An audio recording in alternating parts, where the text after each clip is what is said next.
20 metre লম্বা একটি মই দেয়ালের সাথে খাড়াভাবে আছে।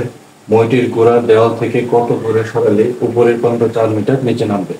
তাহলে এটা মনে করি একটি দেয়াল, এটা দেয়াল, ঠিক আছে। এই দেয়ালের সমান একটা মই এভাবে দেয়ালের সাথে ঘেঁষে আছে। এখন মইটার গোড়া এইভাবে রাখা হলো, অর্থাৎ মইটা এইভাবে রাখা হলো, ঠিক আছে। অর্থাৎ এবি মইটাকে এইভাবে রাখা হলো, গোড়াটা এখানে নিয়ে এসে।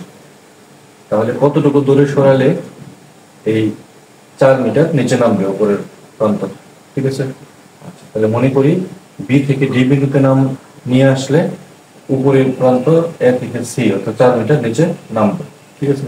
তাহলে মইটির দৈর্ঘ্য কত? মইটির দৈর্ঘ্য হচ্ছে A B equal CD equal 20 metre, ঠিক আছে। আর এসি সমান হচ্ছে কত? 4 মিটার। আচ্ছা, তাহলে এই বিসি সমান কত? বিসি সমান হচ্ছে এ বি মাইনাস এসি, ঠিক আছে। অর্থাৎ 20 মাইনাস 4 ইকুয়াল 16 মিটার।